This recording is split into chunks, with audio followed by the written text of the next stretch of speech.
Hello and welcome to Express News with me, Deepika, your daily half-an-hour window that brings you all the latest news and updates from the country and the world in just 30 minutes. Let's begin. India's Vice President Jagdeep Dhankar attended the 40th FICCI Ladies Organization event in New Delhi today. Addressing the event, Vice President appealed to inculcate the spirit of economic nationalism in the society. Arvind Kejriwal's demand for interim relief has been rejected by Delhi High Court. The High Court has further issued a notice to Enforcement Directorate and asked them to reply to the notice by the 3rd of April. India has strongly opposed the US State Department's comments on legal proceedings in India, stating that states are expected to respect other sovereignty and internal affairs and diplomacy. India's Ministry of External Affairs asserts its legal processes are governed by an independent judiciary, a statement made during a 45-minute meeting with US Acting Deputy Chief of Mission Gloria Berbina. The Directorate of Enforcement is also conducting raids at 15 locations in Delhi and Punjab, including the residence of Aam Aadmi Party leaders. Raids were also conducted at Deepak Singhla's residence in Delhi and Excise Commissioner Varun Roojam in Chandigarh. Raids are linked to Guava Orchards compensation scam-linked money laundering case. A Delhi BJP delegation met Police Commissioner Sanjay Arora on Wednesday to demand a probe into the letters being sent by Arvind Kejriwal to his ministers from ED's custody. Meanwhile, Arvind Kejriwal's wife Sunita Kejriwal claimed that the Chief Minister will reveal the truth regarding the case in court on Thursday, where he will be produced before the court. India's Union Minister Anurag Singh Thakur slammed the Chief Minister. He said Arvind Kejriwal used to talk about ethics and is in the swamp of corruption now. India's External Affairs Minister Dr. S. Jaishankar called on Malaysia's Prime Minister Anwar Ibrahim on Wednesday. Jaishankar also appreciated his vision for stronger India-Malaysia ties. Earlier in the day, Dr. S. Jaishankar met his Malaysian counterpart Muhammad Haji Hassan. The ministers exchanged views on enhancing collaboration in political, economic, defence and people-to-people linkages.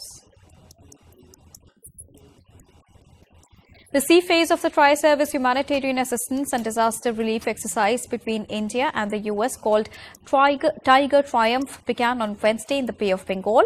The three-day exercise includes setting up of a joint command and control center and a joint relief and medical camp as well.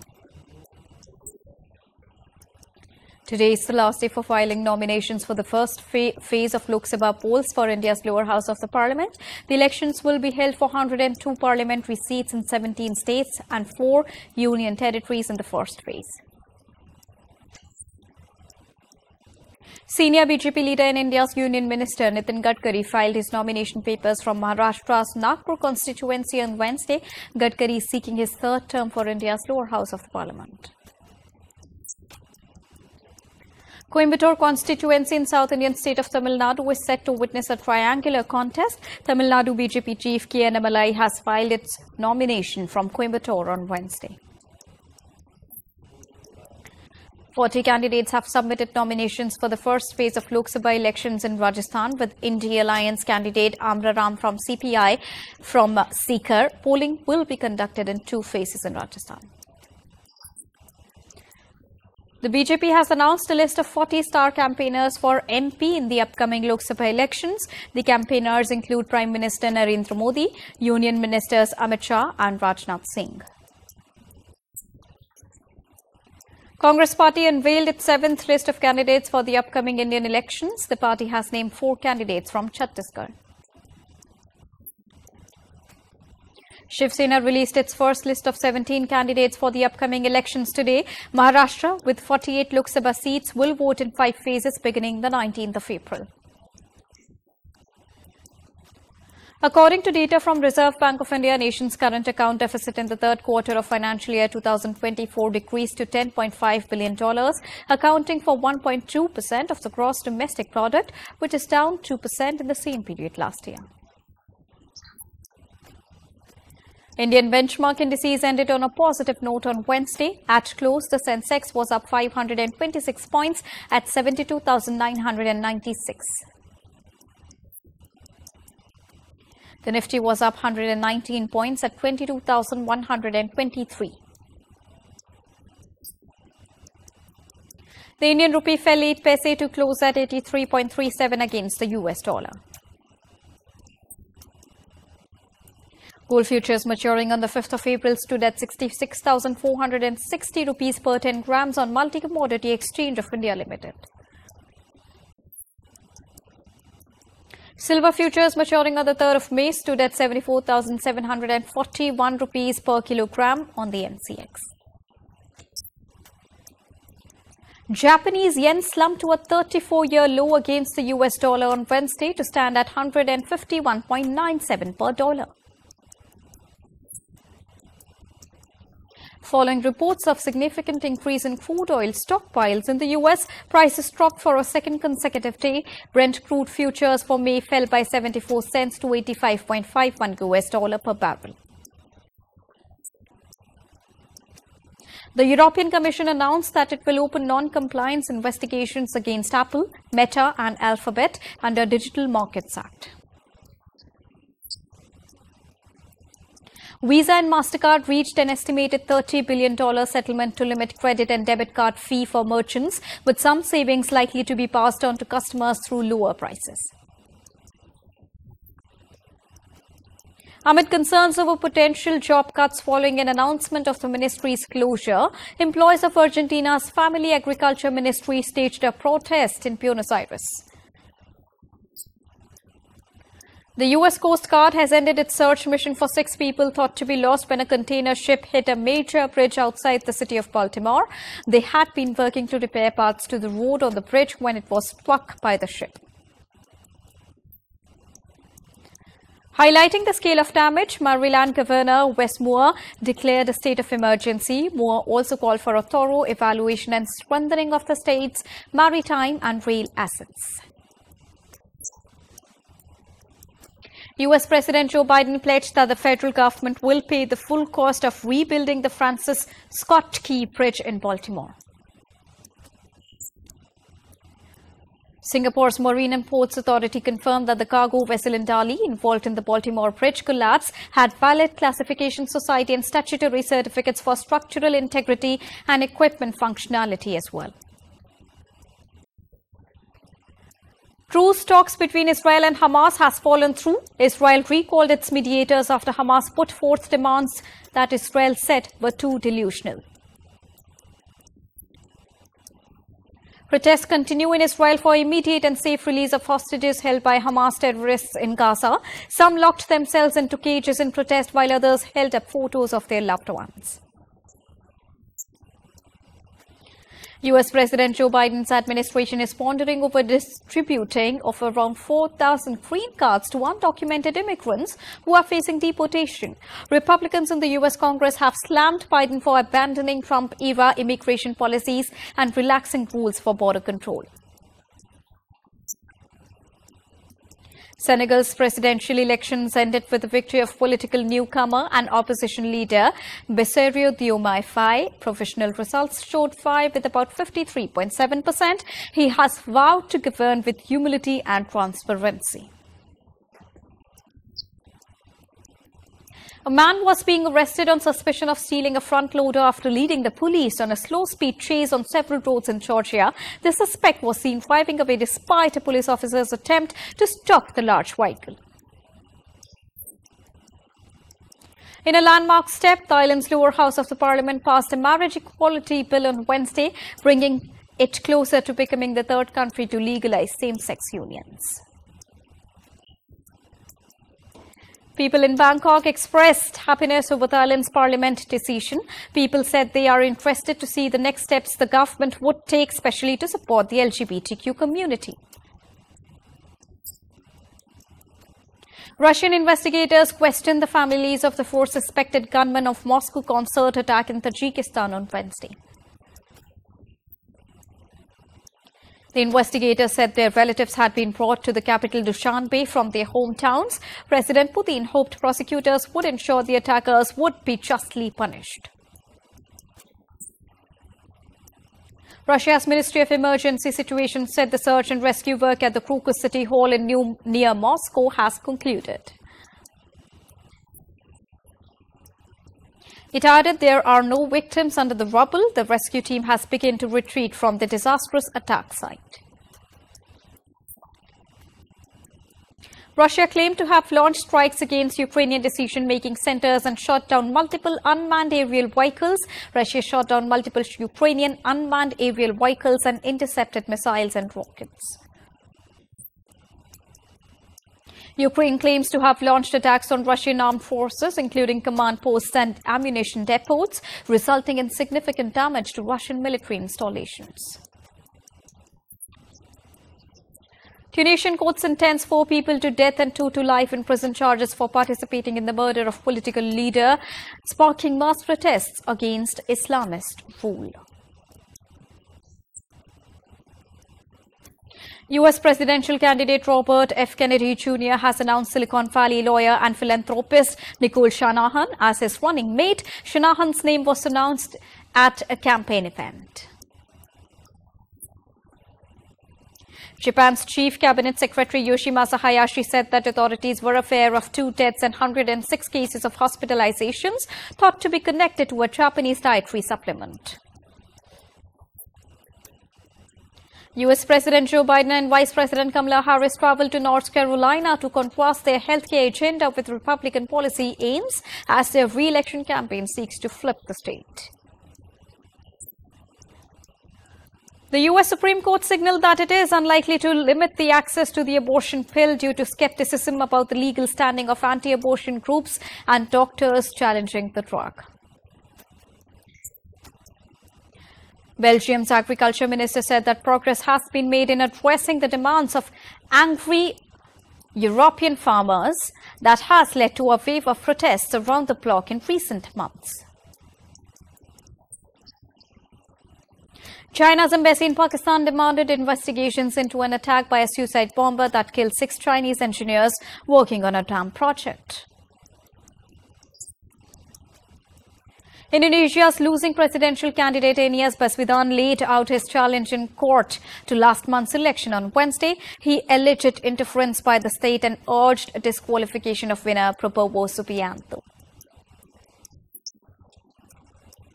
Chinese Foreign Minister Wang Yi held talks with Nepal's Deputy Prime Minister Narayan Kajishrestha in Beijing.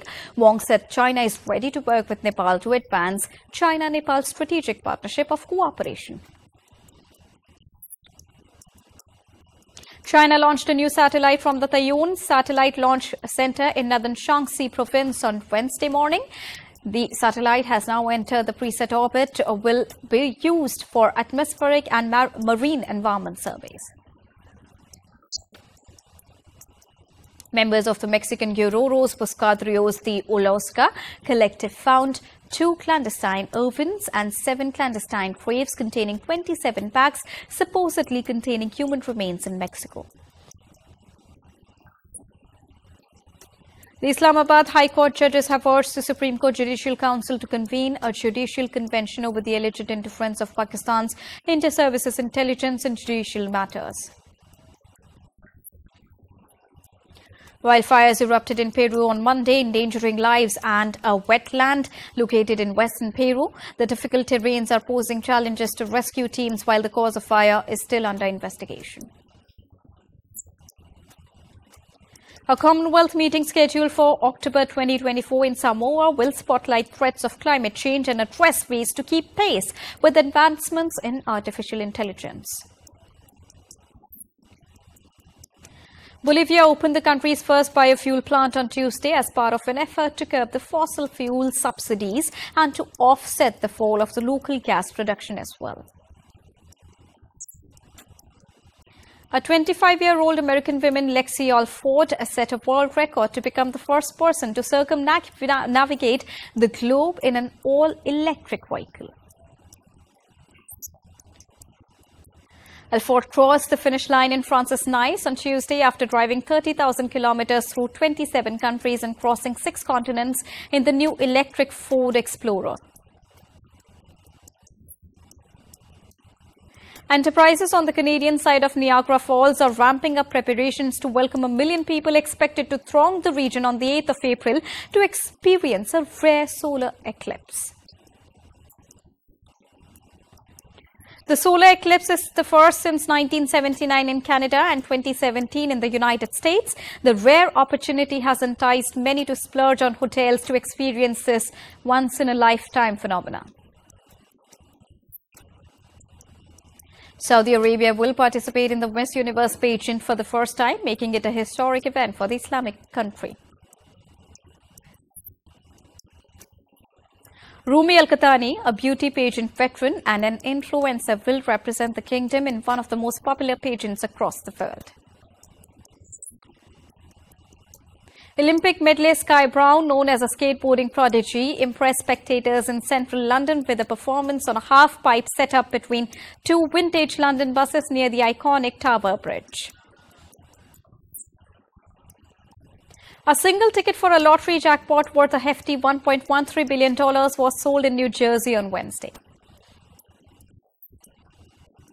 This is the 5th largest jackpot in the history of the U.S. multi-state games Mega Millions. The top prize broke a streak of 30 consecutive unclaimed drawings. A new tiger was recently spotted in Thailand's Kaeng Krachan National Park and identified as KKT-005. The first record of the tiger was found in February, while its gender is yet to be determined.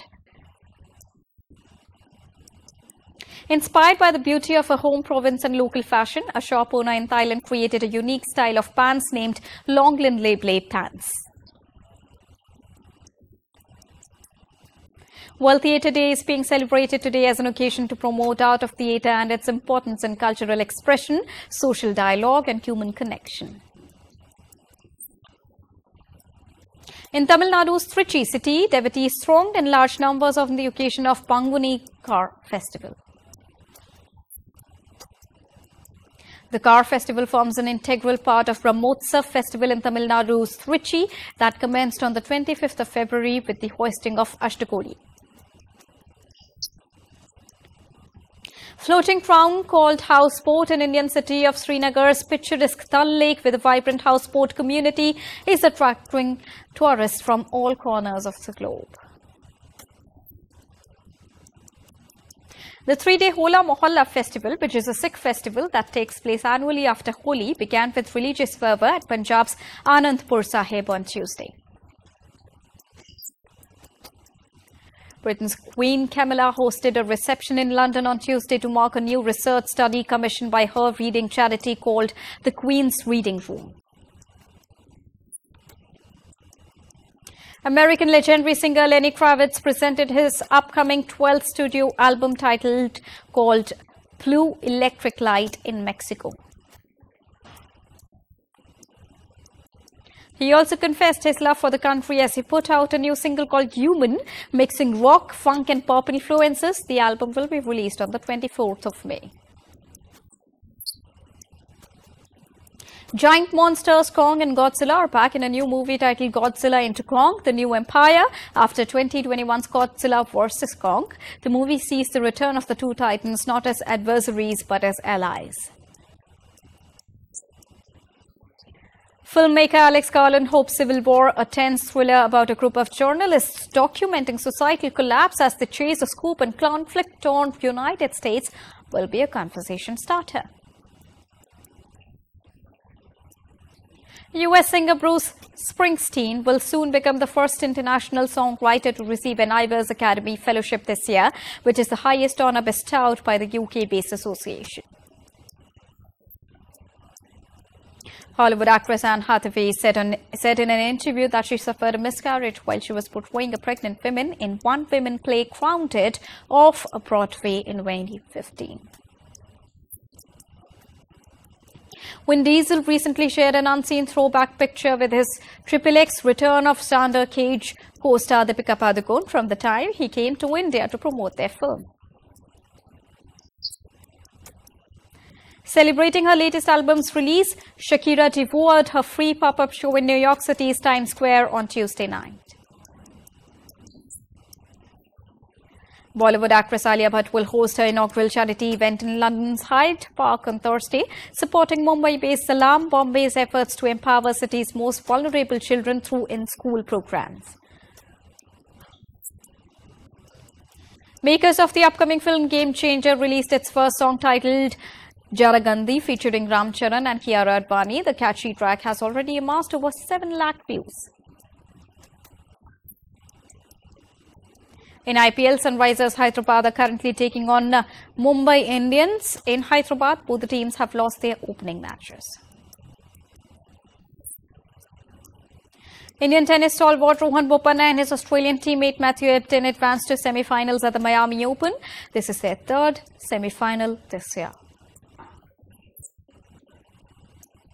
Daniel Medvedev took another step towards retaining a title for the first time in his career as he beat Germany's Dominik Koepfer by 7-6, 6-0 to make it to the quarterfinals at Miami Open.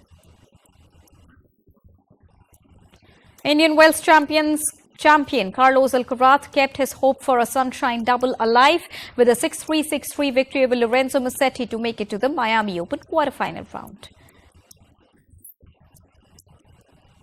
In women's singles at the Miami Open, 2023 finalist and number 4 seed Elena Rybakina booked semi-final spot with a 7-5, 6-7 and 6-4 victory over Maria Sakkari. Sunil Chhetri's 150th game for India ends in loss as the hosts were beaten by Afghanistan in the second round of FIFA World Cup 2026 qualifiers in Guwahati. Ukraine qualified for Euro 2024 soccer tournament with a dramatic 2-1 victory over Iceland in their playoff final in Poland. Wales agonizingly missed out on qualification for Euro 2024 as they suffered a penalty shootout defeat against Poland in Cardiff. Georgia's soccer team scripted history by reaching the Euro 2024 for the first time after a 4-2 shootout victory over Greece. And Paris 2024 Organizing Committee unveiled the official stamp for the Olympics and Paralympic Games. It will be on sale from the 5th of April. And with this, it's a wrap here on Express News for now, but news and updates will continue here on DD India. So don't go anywhere, keep watching and keep tracking DD India for all latest news and updates from the country and the world. Thank you so much for joining us right now. Namaskar.